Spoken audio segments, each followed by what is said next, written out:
Calaroga Shark Media.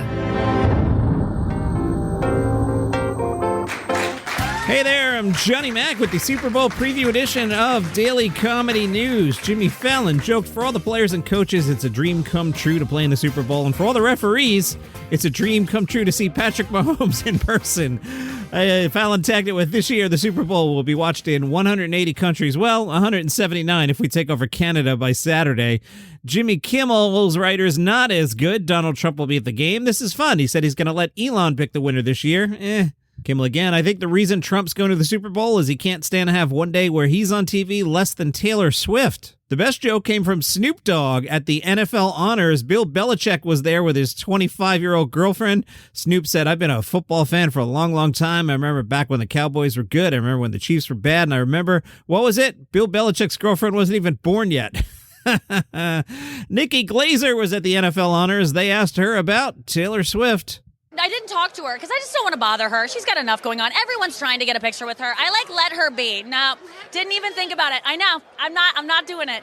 It's just, it'll happen if it happens, but I'm not going to be like, hey, Taylor, tap her. She has had enough people tapping her on the shoulder being like, can I? And she's so nice. Of course, she's going to do it. So I'll just wait for that moment to happen. Nikki also talked about attending the NFL Honors. I am doing some comedy stuff tonight, and we'll see how it goes. But it's not like the mood here is not like comedy, but it'll be fun to inject it. Maybe they'll be really grateful for it. But I'm just glad to be in an award show and not have to host. Just presenting, it's a breeze. Josh Johnson joked about Taylor and Travis and said they're this idea of a couple we imagine in our minds, though they're adults. It's like high school but grown up. She's symbolically like a cheerleader in our minds, and though it's not his position, he's symbolically the quarterback in our minds. So getting them together makes such perfect rom-com sense that there are actually people who think that all of the NFL is fixed just to keep the Chiefs winning, just to keep them going. I might be one of those people.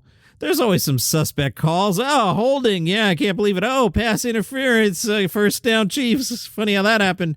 Josh Johnson said, and here's my thing. If it's fixed, why would they be tackling so hard? You don't need to sell it that bad. Most of the teams, if they knew they weren't going to the Super Bowl, I think they'd lay off a couple of hits. I don't think anybody's getting CTE as part of a script. Bill Burr was on Rich Eisen's show about a week ago and talked about the Chiefs' allegations. And Burr said, I don't think it's fixed. I think it's managed. There's definitely more back rubs on one side than the other. Where's the money? They got all the stars. They got Taylor Swift. It's a business. Michael Rappaport weighed in. Now, I was thinking about this. Have I ever once, or have you ever seen even once, a story about Michael Rappaport that's not just negative? I always feel like all his quotes are annoying. Rappaport tweeted, I'm hoping to see Taylor Swift cry. I want to see if her mascara can hold up after a ginormous loss. She loves her man Kelsey when he's winning, but will she still ride with him when he takes a ginormous loss? Talked about this earlier in the week, but let's just recap the Super Bowl ads with comedians. Shane Gillis is part of Big Men of Cul-de-sac. You'll see Shane, Post Malone, and Peyton Manning as regular neighborhood guys grilling and hanging out in the driveway as they sell you some beer. Pete Davidson is in some sort of food box thing. Pete jokes all famous people are aliens. Nate Breghezzi is in an ad for DoorDash. This came about because Nate actually name-checked them in his recent special. Wayne Brady is in an ad for Purdue. They're spotlighting the brand's air fryer ready crispy wings. Let's listen. Hey, wait. Oh, hey, Harris. Hey. What's up? I got some jokes to pitch to you for your performance for the big game. Oh, no, it's cool. I don't need them. No, because the name of the show is called Winging It because I'm winging it. Well, yeah, got chicken jokes. Here we go. All right. 3 chickens walk into a club, right? And then they... Okay, let me stop for a second. Yeah. Rotisserie. What's it? Chicken strips. Chicken strips, right. No. But listen, man, this is really, really good stuff. This is hot, right? No. Okay, how about this one? How about this one? Okay, a chicken crosses the road and he goes with a cow, a butler, and a chicken into a bar. It just right? sounds like you're putting animals together. Why would they do that? Purdue's chief marketing officer, David Zucker, said, Wayne Brady embodies the spirit of fun and improvisation. That's why this is the perfect way for Purdue to show fans they can significantly level up their big game experience. Our wings are specifically formulated for air fryers, so fans can get the restaurant quality crispness they crave. You know, I think this ad's going to actually work on me. Researchers conducted by the National Chicken Council found that Americans consume 1.45 billion wings on game day. Wow. I'm a big wings fan, so I'm going to read this. They're available in hot and spicy, lemon pepper, and roasted flavors. Purdue's air fryer ready crispy wings are made from cage-free chickens raised on an all-vegetarian diet without antibiotics, hormones, or steroids. I like this idea. Back in 2014, or was it 2024, and I have a typo. I think they did this last year. I don't think this was 11 years ago. Regardless, the premise is Vulture proposed having a comedian do halftime.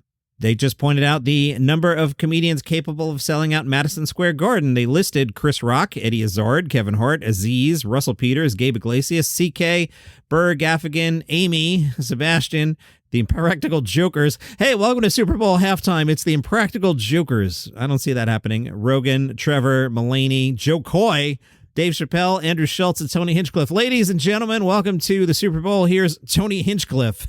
Now, I'm thinking about this. I kind of like the idea, but if you're going to do it, you need somebody who can rock star up there, right? So, if you told me Chris Rock was performing the Super Bowl halftime show, I'd buy in. Like Jim Gaffigan, he's nice, but like there just wouldn't be excitement. You can't do Jerry. It's got to be somebody who can like rock the house, and no pun. I think Chris Rock would be good. I'd be curious what you think. Hit me up in the Facebook group. I'll start the discussion. Daily Comedy News podcast group.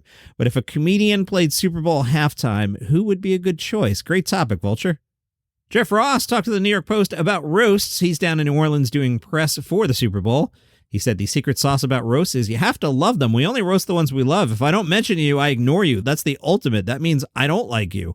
But if I take the time to think about you, your life, your career, even your appearance, it's because I love you. I only roast the ones I love. And that's really what it is for me. It comes out of respect. It doesn't come out of animosity. I want everyone to leave the show quoting all the jokes. It's like medicine. Laughter is the best medicine. Nobody wants their medicine watered down. They want their medicine potent. They want it to really lift them up. It's like a shot in the arm. I think it's healing. I do think everybody laughing at the same stuff is very healing, and that's what everybody wants. When I first started roasting, it was a boys' club. It was private. There were no cameras at the Friars Club. Now, it's a live 3-hour Netflix spectacular. I think something about it. People like seeing comics be ruthless and speak truth to power. There weren't any roasts for 5 years before Brady had the guts to go, yeah, let's do it. He wanted to bring roast back. That's why he did it. I got to give him a lot of credit. He took the hits for 3 hours on live TV so the rest of the world could forget our problems for a few hours. You never know how it's going to be received, where it's going to go. Being a comic is like having a backstage pass to the universe. We're going to the Super Bowl, went to the Grammys. People want to be around funny people. For some people, it's like a superpower, and I don't take it for granted. I feel very lucky in that way. And that is your comedy news for today. Now, here's my Super Bowl prediction. My friend Pat, he's a big Chiefs fan, so I pay a lot of attention to the Chiefs. Here's how this goes. In the first half, the Eagles are going to be cruising along. The Chiefs are going to be sputtering. What's wrong? It's not all coming together. But it's only going to be like 14-10 Eagles. And then the Chiefs, suddenly it's 17-14. Then there's a holding call against the Eagles, and there's a pass interference or two. The refs will take care of this one. Taylor Swift's going to have a good Sunday. And that is your comedy news for today. Hit me up on the Facebook group, Daily Comedy News Podcast Group. See you tomorrow.